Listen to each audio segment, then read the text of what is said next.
versículo de número 8. Texto bastante conhecido da palavra de Deus. Romanos capítulo 8, versículo 14 aos versículos seguintes.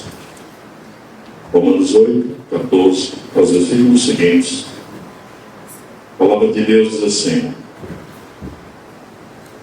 porque todos os que são guiados pelo Espírito de Deus, esses são filhos de Deus.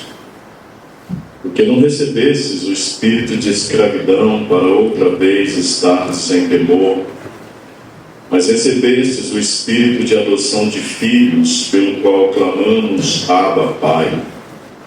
O mesmo Espírito testifica com o nosso espírito que somos filhos de Deus. E se nós somos filhos, somos logo herdeiros também, herdeiros de Deus e co-herdeiros de Cristo, se é certo que com Ele padecemos, para que também com Ele sejamos glorificados.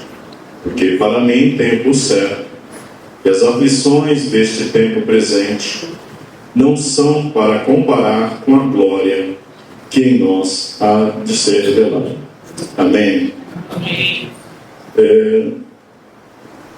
Esse texto assim tem ficado alguns dias no meu coração.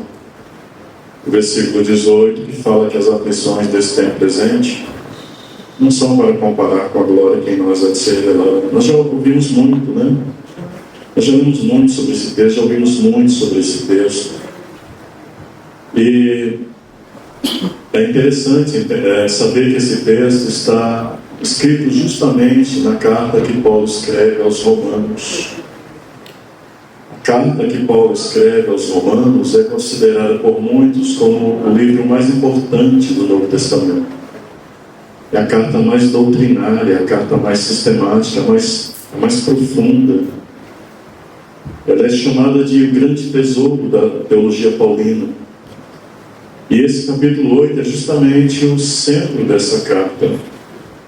Parece que foi a propósito. O Espírito Santo pegou o texto mais importante do Novo Testamento, um dos livros mais importantes na Bíblia, e fez com que esse texto fosse o coração dele, e fosse justamente uma mensagem de esperança, que fosse uma grande promessa.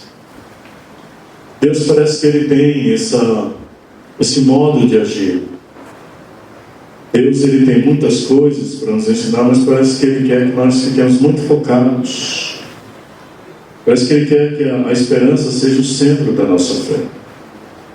E por isso Ele pega essa carta que vai falar de grandes assuntos doutrinários, e lá no meio dela Ele põe uma palavra dizendo: eu tenho por certo que as aflições desse tempo presente não são para comparar com a glória que é de ser revelada. E aí, no contexto que nós lemos, apesar dessa palavra dar muita alegria, quando você lê o contexto, ele parece que choca com a nossa fé. Porque Paulo, primeiro, ele está falando que as pessoas que são guiadas pelo Espírito de Deus são filhos de Deus. E eu acredito que eu e você, nós realmente consideramos que somos guiados pelo Espírito de Deus. Você concorda? Que o Espírito Santo ele te guia? Mas o Espírito Santo ele guia sem falar o itinerário. O problema é esse.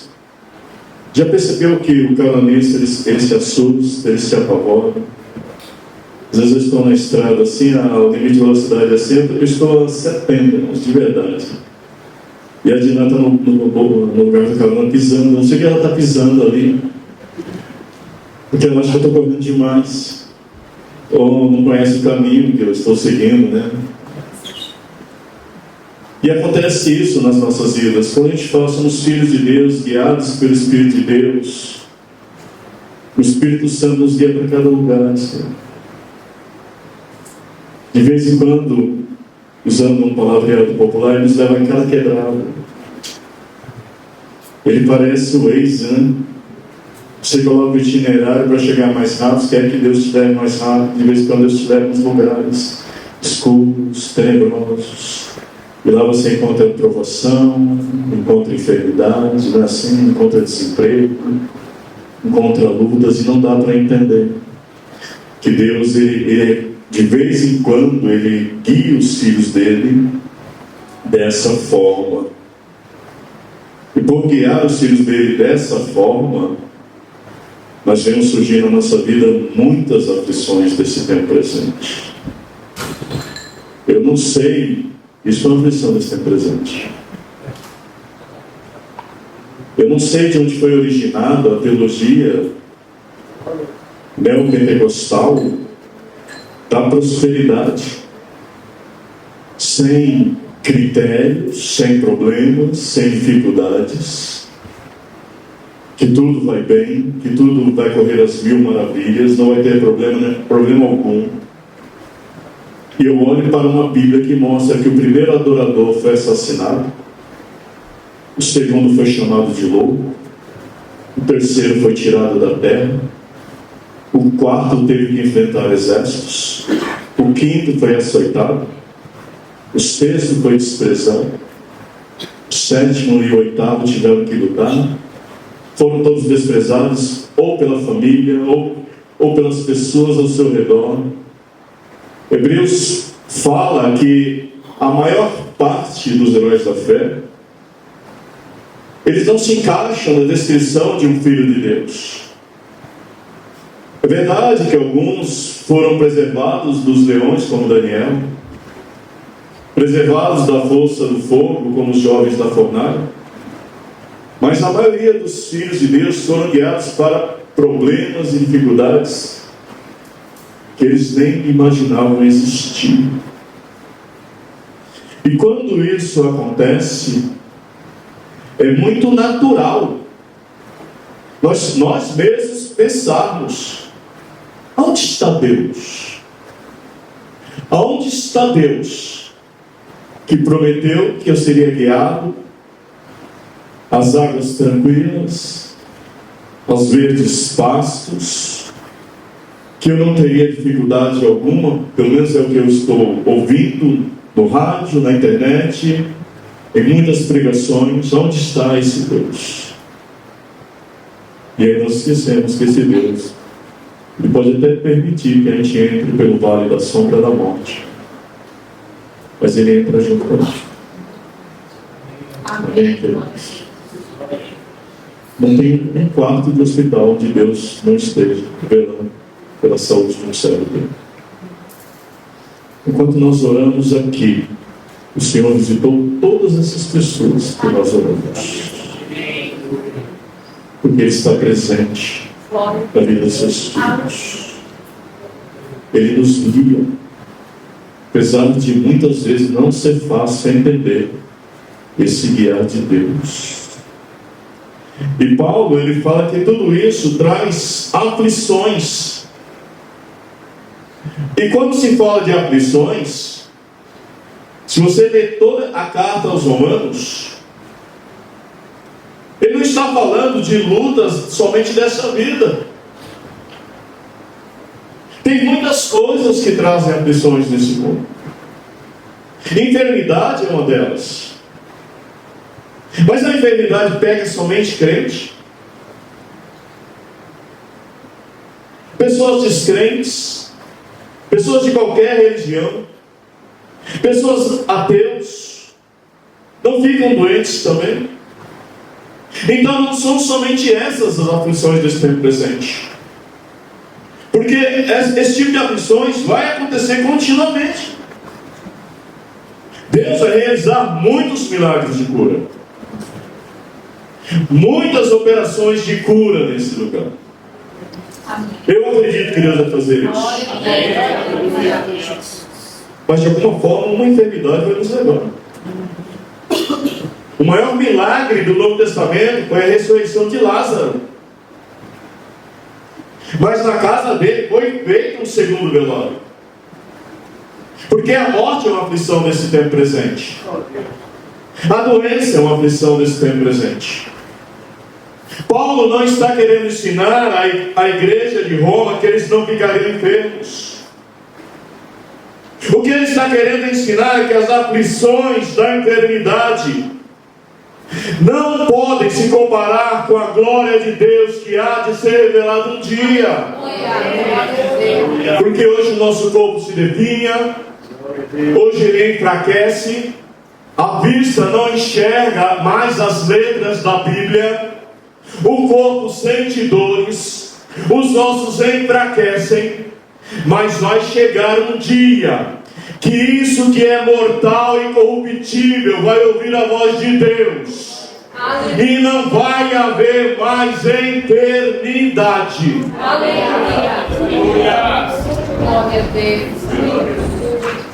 Eu tive um professor de teologia, meu primeiro seminário. Ele falava assim, que lá na eternidade nós vamos ter a mesma aparência que hoje. Aí um aluno do meu lado, assim, muito amigo meu, ele disse: Mateus, você careca eternamente. O que ele estava querendo dizer, na verdade, querido, é que Deus, Ele vai tirar tudo aquilo que nos causa dor hoje, e amanhã nós nem vamos lembrar disso. Em nome de Jesus. Amém? Amém.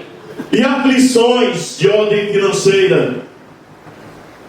Quem de nós nunca viu o problema financeiro bater na porta?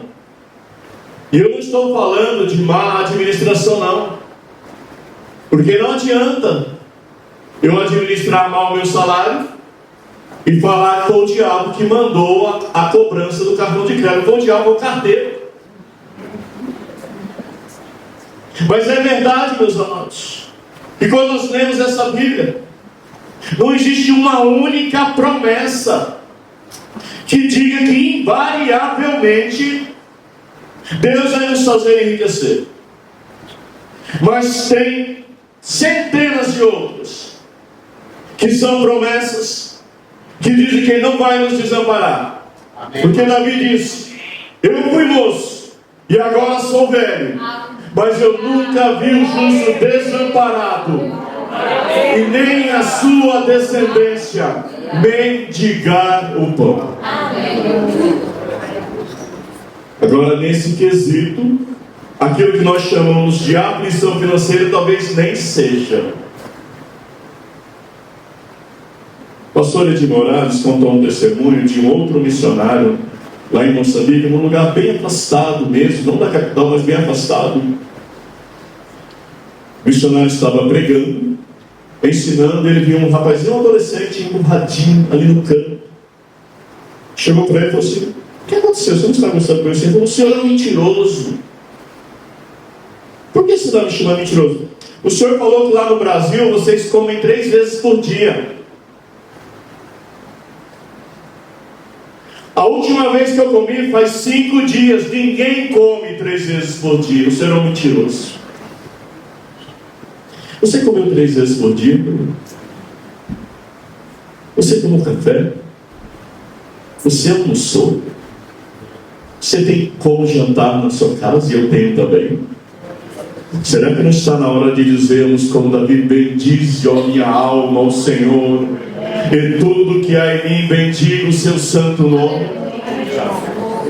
Porque Ele não nos desampara, Ele nos abençoa, Ele nos dá semente, Ele nos prospera, Ele cuida de nós, Ele faz povo alimentar profeta, Ele faz menino alimentar multidão, Ele tira dinheiro de barriga de peixe, Ele tira água da rocha, Ele faz chover maná, Ele faz milagre. Glória a Deus. Deus faz milagre, querido. Deus faz milagre. Eu me lembro de outro testemunho em relação a essa aflição. E esse aqui é para quem tem fé. A irmã na Assembleia de Deus, em 92, eles estavam com um trabalho missionário, também em outro país, e eles precisavam alimentar órfãos, e não tinha dinheiro. E aí ela falou que isso é para quem crê, querido. Isso é para quem crê. Eu conheci essa mulher pessoalmente. Eles precisavam de um valor, mas foi mais ou menos assim.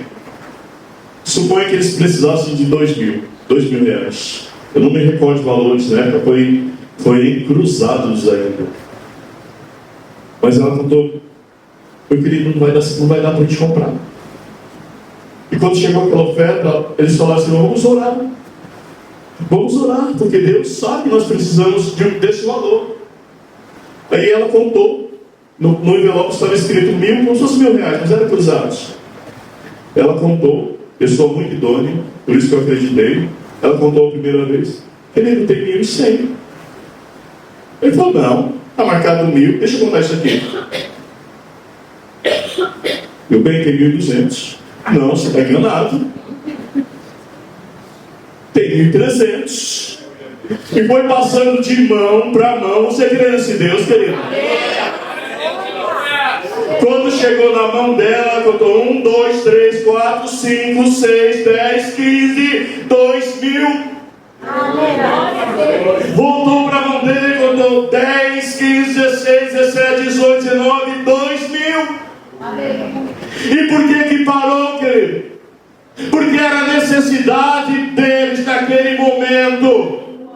E a minha Bíblia diz que Deus, segundo as suas riquezas, Ele suprirá todas as vossas necessidades em glória por Cristo Jesus. Glória a Deus. Você crê nisso? Glória a Deus. Porque se nós não cremos, Deus pode fazer o que quiser, nós não vamos adorar. Se nós não cremos, Deus não consegue fazer milagre. Aflições desse tempo presente não são para comparar com a glória que em nós há de ser revelada. Mas Paulo também está associando essas aflições do tempo presente com a vida cristã. Porque a aflição de tempo presente não é somente luta. Um rapaz trabalha comigo e fala: Mateus, o meu encarregado parece que é um cão. Mas por quê? Rapaz, ele me persegue demais. Aí eu tive vontade de ser advogado do encarregado dele. Olha, você parece um cara tão legal. Por que você persegue a pessoa? A pessoa chega atrasada. Dá o cano 3 vezes por semana. Vai doar sangue só para pegar atestado. E falou que eu estou perseguindo ele. E ele falando assim: olha, Mateus, eu passo por muitas aflições nesse tempo presente, vai passar na eternidade também, querido. Porque aflições desse tempo presente são aflições que nós passamos por ser filhos de Deus. É a perseguição que eu enfrento por ser cristão. É quando a pessoa apresenta a proposta indecente e você fala: não, eu não quero. É quando chega a oferta irrecusável e você diz: não, porque eu sou filho de Deus. Aí pode se chamar de aflição desse tempo presente.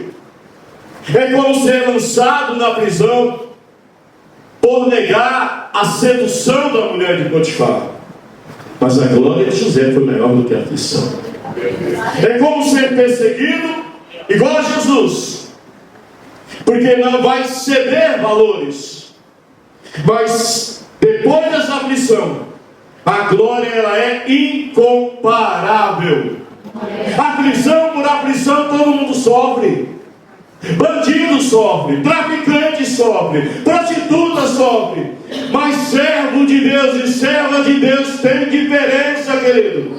Você pode sofrer, o mundo pode estar contra você, o mundo pode estar caindo ao teu redor, mas se Deus aprovar o teu procedimento, tenha certeza que essa aflição um dia vai passar e vai vir uma glória que vai exaltar ao Rei dos Reis e ao Senhor dos Senhores.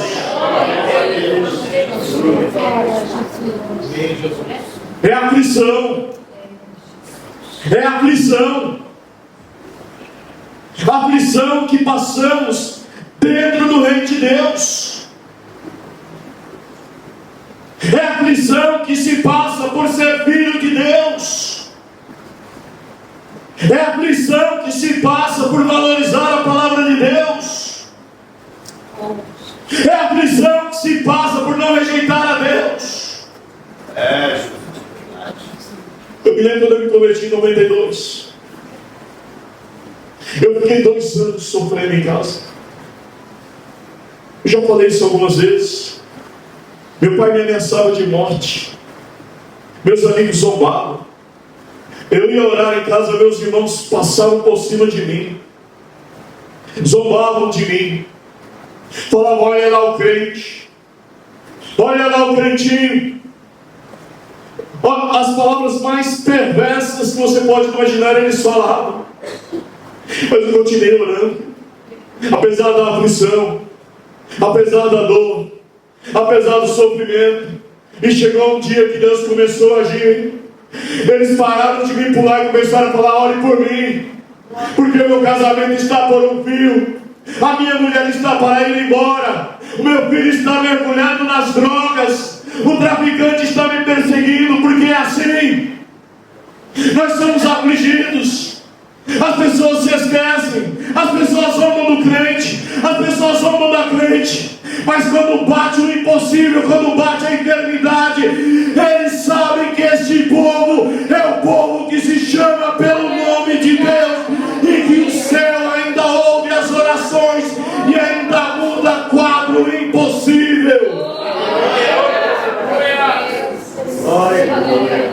São aflições desse tempo presente. Nós estamos passando por muitas aflições, amados. Mas que nós passemos por amar a Deus, por adorar a Deus, por desejar a Deus. Você percebe que as lutas estão mudando? Eu falei que antigamente a gente lutava com família de não crente. Hoje a gente está lutando com família de crente. Hoje a gente está lutando com família de crente, querido. Famílias de crente passando aflição. Porque um quer Deus e outro não quer. Porque um se dedica a Deus e outro não se dedica. Porque um valoriza a Deus e outro não valoriza. Recentemente, Tirá teve que ouvir. Já tem muito contato, vocês sabem, ela manda mensagem para amigos, mensagem para a igreja, mensagem para parente. E ela teve que ouvir de um parente. Vocês só sabem orar. Parece que tudo para vocês é oração. Crente, querido. Crente que não crê mais no poder da oração. Crente que não quer mais que ore por ele, nem por ela. O que está acontecendo? O que está acontecendo conosco? As aflições estão surgindo por causa de interesses diferentes. Mas sabe, interessante que eu falei, né? Quando o casamento esteve por um fio. Eu só ouvi falar divórcio. É de não aceito. Eu não aceito. Os papéis já estavam encaminhados, né, Dina? Os papéis já estavam encaminhados para o divórcio. E esses dias a pessoa ligou para a Dina e falou, Dina, não vai ter mais divórcio, né? Aleluia. Não vai ter mais divórcio. Sabe por quê? Ela orou. Tem aflição desse tempo presente que a gente não pode evitar, é verdade. Tem luta desse tempo presente que não dá para evitar. Mas Deus, nessa noite, nessa palavra que Deus colocou de uma forma tão simples e tão direta, Ele está querendo te fazer lembrar que tem aflição que você não precisa. Tem aflição que está dependendo de atitude. Tem aflição na vida de crente aqui, escute isso, porque eu estou profetizando. Tem aflição na vida de crente aqui que não é o diabo que está mandando, não. Não é o diabo que está tocando na vida, não. É Deus que está permitindo. É Deus que está permitindo. Porque sem essa aflição nós nem queremos buscar a Deus.